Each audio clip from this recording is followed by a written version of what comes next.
పురుషోత్తం రెడ్డి గారు, మహిళలపై రోజుకు 70 అఘాయిత్యాలు, ఆడబిడ్డలపై ఈ లెక్కను చూస్తే గంటకు 3. ఇది శాసన సభలో వాళ్ళు చెప్పినటువంటి లెక్కలు. కూటమి ప్రభుత్వం ఏర్పడ్డ 150 రోజుల్లో 7,300 నమోదయ్యాయంట కేసులు. అంటే రక్షణ ఉందా లేదా? అంతకుముందు మాట్లాడినటువంటి మాటలు ఇప్పుడు ఏమైపోతాయి? ఎందుకు గొంతులు మోగబోతున్నాయి? పవన్ కళ్యాణ్ గారికో, చంద్రబాబు నాయుడు గారికో, లేకపోతే ఆ రోజుల్లో అనిత గారు కూడా అలాగే మాట్లాడారు. వీళ్ళు గొంతులు ఎందుకు ఇప్పుడు మోగబోయాయి? ఈశ్వర్ గారు, బేసిక్ గా అప్పుడు మాట్లాడిన దాంట్లోనూ నిజాయితీ లేదు. అప్పుడు పూర్తిగా రాజకీయం. అంటే సాధారణంగా మన సమాజంలో ఏదైతే మిస్సింగ్ కేసులు ఉంటాయో, ఈ రోజు వాళ్ళు అటుకున్నా చెప్పారు, సాధారణంగా జరిగే మిస్సింగ్ కేసులు రిజిస్ట్రేషన్ అయిన 30,000 మందిని కూడా అపహరణ కేసులుగా మాట్లాడేశారు. అవును. ఎంత అపహరణ అంటే వారు మాకు పర్సనల్ గా ఇంటెలిజెన్స్ బ్యూరో ఢిల్లీ వాళ్ళు చెప్పారని, వాలంటీర్ల ద్వారా వైసీపీ వాళ్ళు ఈ సప్లై చేస్తున్నారన్నంత వరకు వెళ్ళిపోయినారు. ఇప్పుడు దానిపైన కనీసం రివ్యూ లేదు. ఇప్పుడు తాజాగా చెప్తున్న మాట ఏంటి, ఆడబిడ్డల పైన అఘాయిత్యాలు పెరుగుతున్నాయని ప్రభుత్వమే లెక్క చెప్తుంది. అంటే మనకు ఆడపిల్లల పైన అఘాయిత్యాలు దేశంలో సమాజంలో ఉన్న రుగ్మత బాధాకరణ విషయం కావచ్చు, కానీ జరిగినప్పుడు మన రియాక్షన్ ఏంటి? ప్రధానమైనది అది. జరగడం కన్నా జరిగిన తర్వాత మన రియాక్షన్స్ ఎలా ఉండాలి, ఒక హెచ్చరిక ఎలా ఉండాలి. జనరల్ గా ఒక ఘటన జరిగిన తర్వాత అట్లాంటి ఘటన ఇంకోరైనా చేయడానికి భయపడే విధంగా రియాక్షన్స్ ఉండాలి. అవును. మంత్రుల ప్రకటనలు ఉండాలి, మంత్రుల పర్యటనలు ఉండాలి. ఇప్పుడు మనకు పుంగునూరులో 2-3 చోట్ల జరిగినప్పుడు అంతే హోంమంత్రి గారు వచ్చారు, అలర్ట్ చేశారు, కొంత తగ్గింది, కొంత అంత ఘోరంగా జరగలేదు, మళ్ళీ మొదటికి వస్తాం. కటి హోంశాఖ కానీ, ఇప్పుడు హోంశాఖలో దాదాపు 60-70 మంది డిఎస్పీలు సిఐలకి పోస్టింగ్ లేవు. అంటే సిబ్బంది తగ్గుతున్నారు, పోస్టింగ్ ఇవ్వలేదు, మొత్తం పొలిటికల్ అడ్మినిస్ట్రేషన్ ఎక్కువైపోయింది. ఇంకా వేరే కేసుల్లో డైవర్ట్ అయిపోతే, ఇంటెలిజెన్సీ కానీ ఇట్లాంటి వ్యవస్థలు డైవర్ట్ అయితే సహజంగా దానిపైన ఇంపాక్ట్ ఉండదు. ఇంపాక్ట్ ఉన్నప్పుడు పర్యవేక్షణ ఉండదు. ఇప్పుడు జరుగుతుందంతా ప్రభుత్వం జరిగిన ఘటన పైన ప్రాపర్ వేలో రియాక్ట్ కావాలి, తప్పులు చేసిన శిక్షించాలి, అన్నిటికన్నా మించి బాధితులకు భరోసా ఇవ్వాలి. ఏదైనా ఘటన జరిగితే ఈ ప్రభుత్వం మా వైపు ఉంది, మా వైపు నిలబడుతుందనే భరోసా బాధితులకు ప్రభుత్వం కంటే కూడా ఎక్కువగా పవన్ కళ్యాణ్ గారిని ఎక్కువగా నమ్మారు. అంటే మనం ఓవరాల్గా ఆయన ప్రచారం చేసిన విధానం కూడా మహిళ పైన ఎవడన్నా కన్నెత్తి చూడాలన్న ఆలోచన వచ్చినా సరే వాడికి ఎటువంటి ఇది తీసుకొస్తానంటే అంత ఇదిగా ఉంటాము, ఇంత కఠినంగా ఉండబోతున్నాము అన్నంతగా ప్రచారం చేశారు. సుగాలి ప్రీతి ఇష్యూని కూడా గట్టిగా ప్రజల్లోకి తీసుకెళ్ళగలిగారు. ఇదంతా ప్రజలు నమ్మారు. ప్రజలు పవన్ కళ్యాణ్ గారిది 2 నమ్మారు. ఆ 30,000 మంది దాన్ని నమ్మేశారు, ఈయన వస్తే ఏదో చేస్తారని నమ్మారు. పాయింట్ చూడండి, ఈ రోజు రాష్ట్రంలో జరుగుతున్న అఘాయిత్యాల పైన హోంమంత్రి పైన అటాకింగ్ మోడ్ లోకి వెళ్ళాడు. నేనే హోంమంత్రిగా ఉంటే అని ఉండే ఆయన అలసిన ఫస్ట్ పాయింట్ ఏంటంటే, నేనే హోంమంత్రిగా ఉంటే 30,000 సంగతి తేల్చునని చెప్పాలి. నేను గతంలో మాట్లాడాను కదా, అది చెప్పకుండా సంబంధం లేని అనిత గారు పర్సనల్ గా ఏం చేస్తారండి? హోమ్ మినిస్టర్ గా పర్యవేక్షణ చేయగలరు తప్ప మొత్తం అడ్మినిస్ట్రేషన్ మొత్తం ఒక చేతిలో. ఆమె హోమ్ మినిస్టర్ గా ఈజ్ రెస్పాన్సిబిలిటీ పర్సన్. ఆమె మీద నెట్టేసి సమస్యల్లో అనిత గారి కారణం అన్నట్టుగా బిల్డప్ ఇచ్చేసినారు. అవును, నేనే హోంమంత్రిగా ఉంటే ఈ పరిస్థితి ఉండేది అన్నారు. మరి మీరే హోంమంత్రిగా ఉంటే ఫస్ట్ చేయాల్సిన 30,000 సంగతి తేల్చాలి. అవును, లేకపోతే కనీసం క్యాబినెట్ లో మాట్లాడాలి. లేదని చెప్పేసి కదా అసెంబ్లీలో ఇంక తేల్చడం ఏముంటుంది? మనకు అప్పుడే తెలుసు కదా 30,000 అనేది జనరల్ మిస్సింగ్. అది కూడా ఆంధ్రప్రదేశ్ లో ఎక్కువ ఎందుకు జరిగింది? మిస్సింగ్ జరిగే కాదు, మిస్సింగ్ రికార్డ్ అయింది. రికార్డ్ ఎందుకు? మనకు వాలంటీర్ సిస్టమ్ ఉంది, మహిళా పోలీస్ స్టేషన్ ఉంది. మన మహిళా ప్రతినిధి కూడా ఉన్నారు. ఒక మహిళ దగ్గర పోయి చెప్పుకునేదానికి పురుషుడి దగ్గర చెప్పుకునే తేడా ఉంటుంది. కానీ మహిళా పోలీస్ స్టేషన్, దిశ పేరుతో మహిళా పోలీస్ స్టేషన్ రావడం, వాలంటీర్లు పెరగడం వల్ల ప్రతి రిజిస్ట్రేషన్ అయితే మీ కేసు తొందరగా తేలుతుందని చెప్పడం, చైతన్యం పరచడం వల్ల మనం ఇంకోటి చూడండి, కేసులు ఎక్కువ రిజిస్టర్ అవడమే కాదు, ఎక్కువ రికవర్డ్ ఆంధ్రప్రదేశ్ భారతదేశంలో. ఎందుకని రిజిస్ట్రేషన్ అయితే రికవర్డ్ అయిపోతాయి. ఆ రకంగా ఒక రెస్పాన్సిబిలిటీగా ఉన్న సిస్టాన్ని కూడా అవహేళన చేసి దాని మీద అపనిందలు వేసేసి ఆ రోజు రాజకీయ లబ్ధి పొందారు. అధికారం వచ్చిన వెంటనే చెప్పాల్సిన మొదటి మాట స్టేట్ లో ఉన్న విషయమే అనేది కనీసం ప్రజల్లోకి వెళ్ళనీకుండా కూడా చేశారు వాళ్ళు చాలా జాగ్రత్తగా. ఎందుకంటే డేటా రిలీజ్ చేస్తుంది సెంట్రల్ గవర్నమెంట్ ఏ స్టేట్ లో ఎన్ని మిస్సింగ్ కేసులని. అయినా సరే దానికంటే కూడా ఇక్కడ కిడ్నాప్ చేశారు, లేదంటే హ్యూమన్ ట్రాఫికింగ్ జరిగింది అనే విషయాన్ని గట్టిగా తీసుకెళ్ళగలిగారు.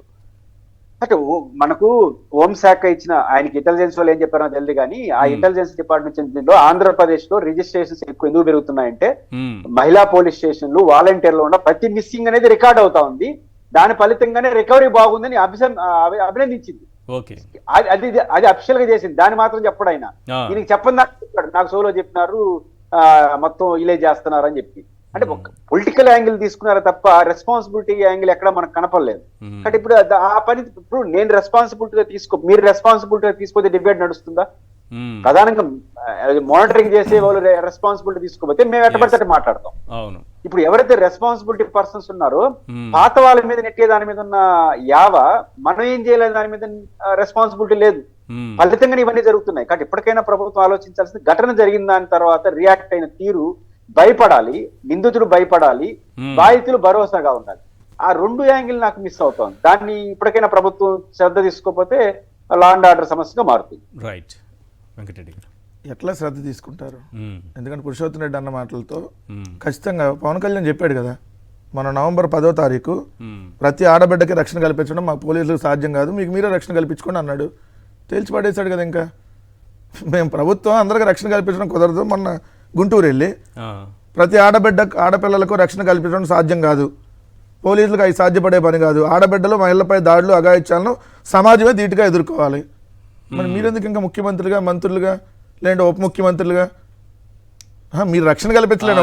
చెప్పిన 30,000 మంది కూడా అప్పుడు వాళ్ళే ఎదుర్కొని వాళ్ళే వచ్చేసేయాలి కదా. ఒకవేళ నిజంగా లేనిది ఉన్నట్టుగా దుష్ప్రచారం చేసింది మీరు. ఇప్పుడు మనం గంట సేపు డిబేట్ లో ఈ ఆంధ్రప్రదేశ్ రాష్ట్రంలో ఏదో ఒక మూలన 3 అఘాయిత్యాలు జరిగి ఉంటాయి ఈ పాటికి, గంటకు మినిమం 3. అంటే ఈ రోజు ఆ పరిస్థితి ఉంది. ఇందాక మల్లేశ్వర గారు చెప్పినట్టుగా ఎంత దారుణం. పిఠాపురంలో ఇన్సిడెంట్ చెప్పారు. పిఠాపురం డిప్యూటీ సీఎం కనీసం వాళ్ళ దగ్గరికి వెళ్ళి పరామర్శించాడా? హోంమంత్రి ఆ నియోజకవర్గంలో జరిగింది పాయకరాబేట, కనీసం ఉందా? ఈ రోజు ముఖ్యమంత్రి అక్కడే ఉంటున్నాడు, నారా లోకేష్ ప్రాతినిధ్యం వహిస్తున్నటువంటి మంగళగిరి, అన్నిటికీ ఆయన మంత్రి, అన్ని శాఖలకు మంత్రి ఆయనే. అక్కడే ఉన్న వెళ్ళారా? బాలకృష్ణ ఏది అత్తాకోట్ల మీద గ్యాంగ్ రేప్ జరిగితే ఎంత దారుణం అండి. ఇప్పుడు కనీసం పరామర్శకు వైఎస్ఆర్సీపీ వాళ్ళు వెళ్తుంటే వాళ్ళు కూడా వెళ్ళనిలా. ఎంత ఎంత ఎంత దయనీయమైన స్థితి ఆంధ్రప్రదేశ్లో ఉంది చూడండి. ఎందుకంటే ఈరోజు ఆడబిడ్డ బయటకు వెళ్తే వచ్చిద్దని గ్యారంటీ ఉందా? స్కూల్కి వెళ్ళిన పిల్ల మళ్ళీ తిరిగి వచ్చిద్దని గ్యారంటీ ఉందా? ఎందుకు ఇంటి పక్కన, గుడి పక్కన, బడి పక్కన మద్యాన్ని ఏర్లై పారిస్తున్నారు. సాక్షాత్ మీ ఎమ్మెల్యే కొలిగిపూడి శ్రీనివాసే బయటకు వచ్చి నారాయణ స్కూల్ పక్కన, అంటే మంత్రి నారాయణ కాలేజ్ స్కూల్ పక్కనే మద్యం దుకాణాలు ఉన్నాయంటే ఇంకా ఏం చెప్పాలి? ఆ పిల్లలు దానికి వెళ్ళి తాగుతున్నారంటే 99 రూపాయలకు మద్యం, 99, ఎవరి దగ్గర 100 రూపాయలు ఉండదు. ఇంత వెచ్చలవిడిగా మద్యం ఏర్లై పారి కూల్ డ్రింక్ షాప్లో దొరుకుతుంది మద్యం. కూల్ డ్రింక్ షాపుల్లో మద్యం దొరుకుతున్న పరిస్థితి, కొన్ని చోట్ల అయితే ఐస్ క్రీమ్ మండుల్లో ఏదైతే ఏదంటే ఊర్లు వెళ్ళి ఇస్తున్నారు. ఈ పరిస్థితి ఉంటే మరి నాణ్యమైన మద్యం ఇస్తున్నారంటే కదా, నాణ్యమైన మద్యం ఇస్తే ఈ మత్తు రాదేమో మరి. అంటే మద్యంలో నాణ్యమైన మద్యం అంటే నాణ్యమైన మద్యం తాగమని ఎంకరేజ్ చేస్తారు. మద్యం ఏ మద్యమైనా ఆరోగ్యానికి హానికరమే. నాణ్యమైన మద్యమైన ఆరోగ్యానికి హానికరం, నాణ్యం లేదని ఆరోగ్యానికి హానికరం. నాణ్యమైన మద్యం ఇది తాగవచ్చు, ఆరోగ్యానికి హానికరం ఉంటుంది. అది చంద్రబాబు నాయుడు గారు వేపిస్తారు. నాణ్యమైన మద్యం అని చెప్తున్నారు కదా, ఇట్లాంటి స్టిక్కర్ ఏమైనా వేస్తారేమో. కాదు కదా సార్, నాణ్యమైన అని వీళ్ళని నమ్ముకొని వెళ్తే ఇట్లానే ఉంటుంది అన్న పరిస్థితి. మద్యమే ఆరోగ్యానికి హానికరం అని చెప్పాలి, మద్యం తాగకూడదని చెప్పాలి. తమ్ముళ్ళు సాయంత్రం అయితే క్వార్టర్ పెగ్ వేసుకోవడానికి ఇబ్బందిగా ఉన్న మాట్లాడిన రాజకీయ నాయకుడు బహుశా ఈ ప్రపంచంలో చంద్రబాబు తప్ప ఇంకోలు కాదు. అసెంబ్లీలో మంచి మద్యం ఇస్తున్నామని చెప్పారు. తప్పు మాట్లాడితే మాత్రమే ఆయన నమ్మి ఓట్లు వేశారు కదా తాగుబోతులు. ఏ విధంగా మంచి మద్యం ఇస్తానని చెప్పడం వల్లే కదా. కాదండి, ఏదో మత్తుకు వాళ్ళు వేసారా లేదా? ఎప్పుడైనా తల్లికి వందనం ఇవ్వలేదని అడిగే పరిస్థితి కూడా లేదని అంటున్నారు. మోసం చేయడం, మంచి మద్యం, నాణ్యమైన మద్యం ప్రతిసారి మోసం చేయడం చంద్రబాబు. పడుకున్నామా, పిల్లల భవిష్యత్తు ఏమైతే ఏమైంది? సార్ ప్రతిసారి మోసం చేయడం చంద్రబాబు నాయుడు అంత అయితే, మోసపోవడం ప్రతిసారి ప్రజలు అంత అన్నట్టు మరోసారి మోసపోయారు ఏముంది దాంట్లో. సో ఇంకో ప్రతిసారి మోసపోయినట్టు ఇంకోసారి కూడా మోసపోతారని అనుకోరు కదా. అది ఈసారి మారుతాడులే, 75 ఏళ్ళు వస్తున్నాయి, పవన్ కళ్యాణ్ వీళ్ళందరూ చెబుతున్నారు ఈ ఒకళ్ళకి జగన్మోహన్ రెడ్డి గారు ఎత్తి ఇద్దరికి ఇస్తానంటున్నాడు, ముగ్గురికి ఇస్తానంటున్నాడు, బస్సు ఫ్రీ అంటున్నాడు. అసలు యాడికి వెళ్ళినా మొత్తం 20 లక్షల ఉద్యోగాలు, నిరుద్యోగ వృత్తి, నీకు 15, నీకు 18, నీకు 36, మొత్తం ఇంట్లో ఎంతమందికి ఉంటే అంతమంది లిస్టు చదివి మరీ ఇస్తున్నారు. ప్రతి రైతు, ప్రతి ఆడబిడ్డ, వాళ్ళు దాంట్లో నాకు ఎగ్జామ్షన్ లేదు, ప్రతి ప్రతి ప్రతి అందరికి ఇచ్చేస్తా ఉన్నారు కదా, ఈసారి ఇస్తారేమో అని ఆశపడి ఉండొచ్చు. సో ఒకటైతే ఈరోజు క్లియర్గా చెప్తుంది, ఆంధ్రప్రదేశ్ రాష్ట్రంలో శాంతి భద్రతలు కదండి, అన్ని విషయాల్ని మొత్తం గాలికి వదిలేశారు. ఏ ఒక్క విషయంలో చెప్తున్నారు చూడండి, ఏదన్నా ఒక పని జరుగుతుందా? అమరావతిలో మాత్రం కాంట్రాక్టులు దోచిపెట్టే కార్యక్రమం కూడా జరుగుతుంది, అది ఒకటి తప్ప ఇంకా ఆంధ్రప్రదేశ్లో ఏం జరగట్లేదు. అదే కదా ఇప్పుడు నారా లోకేష్ కి ఎలక్షన్ చేసిన అతను కనకమేడలు అంట ఆయనకి, అట్లానే చంద్రబాబు నాయుడుకి సన్నిహితుడు రియల్ ఎస్టేట్ వ్యాపారి బల్సు శ్రీనివాసరావు అంటే అతనికి, రామోజీ కిరణ్ సోదరుడు వియంకుడు వాళ్ళకి ఒక 6,000 కోట్లు. ఏం లేదు, నామినేషన్ బదులు 6,000 కోట్లు వర్కే ఉండదు, దాంట్లో ఒక 1000 కోట్లు అయితే బ్రహ్మాండంగా చేసినట్టు. మొబిలైజేషన్ అడ్వాన్స్ ఇస్తారు, ప్రారంభించండి, మీకు అడ్వాన్స్ ఇస్తాను.